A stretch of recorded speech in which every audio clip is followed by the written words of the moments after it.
Hello friends, welcome to Nitish family. 100 day சேலஞ்சில் day 21 routine தான் பார்க்க போகிறோம். அங்கே வீடியோக்குள்ள போகலாம். காலையில் எழுந்துச்சுமே நிதிஷ் எக்ஸசைஸ் பண்ண ஆரம்பிச்சிட்டான். ஒரு 2-3 நாளாக சரியாக எக்ஸசைஸ் பண்ணல. ட்ரை காஃப் நிறையா இருந்ததுனால அவன் சரியாக எக்ஸசைஸ் பண்ணல. இன்றைக்கி எக்ஸசைஸ் பண்ணிட்டான். மார்னிங்கில் எக்ஸசைஸும் சரி, ஈவினிங்கில் எக்ஸசைஸ் சில சமயம் பண்ண முடியல. ஈவினிங்கில் எக்ஸசைஸ் அப்படின்னா சைக்கிளிங் பண்ணிடுவான். ஒரு 10 to 15 மினிட்ஸ் வந்து மார்னிங் எக்ஸசைஸ் அப்படின்றது ஒரு 1/2 hour பண்ணியிருக்கான்.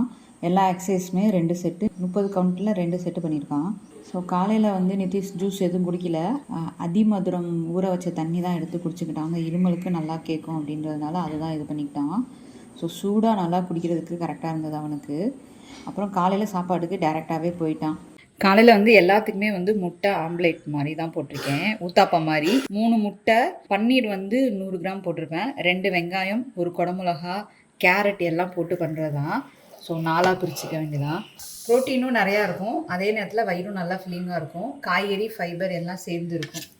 ஸோ அவனுக்கு வந்து எக் ஆம்லேட், வெஜிடபிள்ஸ்லாம் போட்டு அதுதான் போட்டு கொடுத்துருந்தான். நல்லா ஃபில்லிங்காக இருந்தது. மத்தியான சாப்பாட்டுக்கு நிதிஷ்க்கு சாதம், சாம்பார், முள்ளங்கி, கேரட்டு, மஞ்சள் பூசணி எல்லாம் போட்டு சாம்பார் தான். நல்லா மசிச்சிருவேன் மேக்ஸிமம் காயை. பொரியல் அப்படின்றது பீட்ரூட் பொரியலும் முருங்கைக்காய் தான். முருங்கைக்காய் வந்து லைட்டாக கொஞ்சம் ஸ்டீமில் வேக வச்சுட்டு கடுகுளுந்த பருப்பும் மிளகா பொடியும் போட்டு தாளிச்சிட்டு அப்படியே கொடுக்குறது. ஸ்நாக்ஸுக்கு வந்து ஒரு 20 பருப்பு இருக்க மாதிரி வேர்க்கடலை, பட்டாணி, எப்பவுமே உள்ளங்கைக்கு கொஞ்சமாக இருக்கிற மாதிரி பட்டாணி போட்டுக்குவான். அது மாதிரி உப்புக்கடலை கொஞ்சம் நான் கூட தான் போடுவேன். ஏன்னா பசங்க கிளாஸில் வந்து எடுத்துக்குவாங்க, ஷேர் பண்ணி தான் சாப்பிட்ணும். அப்போ எடுக்காதரான்னு சொல்ல முடியாது இல்லையா, அதனால கொஞ்சம் கூட இருக்கும். டேட்ஸ் வந்து 3 டேட்ஸ் வந்தது வராமமா இளநீ வாங்கி வச்சா அதை குடிக்கணுமா. யூனிஃபார்ம் கூட கலரில். நிதிஷோட ஃபேவரட் ஃபுட்டில் ஃபஸ்ட்டு ஒன்று வந்து இளநீ. என்னம்மா காலியாச்சா? என்னடா ஒரே உறிஞ்சில் காலி பண்ணிட்ட. அந்த இளநீ எவ்வளோ தெரியுமா? 55 ரூபா. ஆமாம், லைட்டாக தான் இருக்கும்னு நினைக்கிறேன் வழுக்க மாதிரி. ஆனால் நல்லா இனிப்பாக இருக்குல்ல, சூப்பராக இருந்தது இளநீ. ஸோ ஈவினிங் ஸ்நாக்ஸ் நிதிஷ்காக தான். சாயந்தரம் வந்தோடனே இளநீ குடிச்சிட்டான். குடிச்சிட்டு டியூஷன் போயிட்டு வந்து அந்த இளநியோட தேங்காவே இருந்ததுனால அதையே சாப்பிட்டுட்டான். வேறு எதுவும் சாப்பிடல நைட்டுக்கு. லாஸ்ட்டாக எடுத்தது வந்து இளநியும் தேங்காயும் தான். தேங்காய் நல்லா நிறையா இருந்ததுனால அதுவே வயிறு ஃபுல்லாகிடுச்சு, ஒரு மாதிரியாக இருக்குது, எனக்கு எதுவும் வேண்டாம் அப்படின்ட்டான். டேரெக்டாக படுத்து போயிட்டான். டியூஷன் முடிச்சு வரும்போது மணி சில சமயம் 8:15, 8:30 அந்த மாதிரி வருவானா. ஒரு 1/2 hour முடிச்சிருப்பான், உட்காந்துருப்பான், ஏதாவது டிவி பார்ப்பான், இல்லை ஏதாவது புக் ரீட் பண்ணுவான்.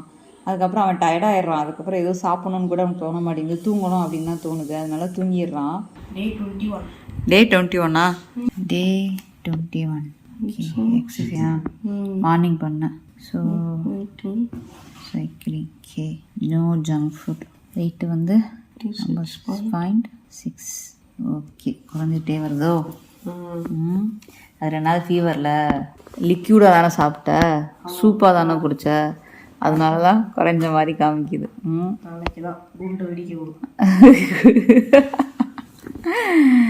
அதெல்லாம் சகஜமா.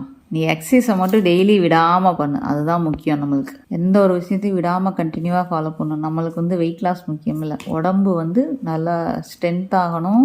அந்த வெயிட் லாஸை தாண்டி ஃபேட் லாஸ் நடக்கணும், அப்போ தான் நல்லாயிருக்கும். சரியா? உடம்பு நல்லா கல் மாதிரி ஆகணும், உன் மசில்ஸ்லாம் டைட் ஆகணும். எக்ஸசைஸ் தான் இம்ப்ரூவ் பண்ணணும். நீ கொஞ்சம் ஓகேவா? Good night. Good night.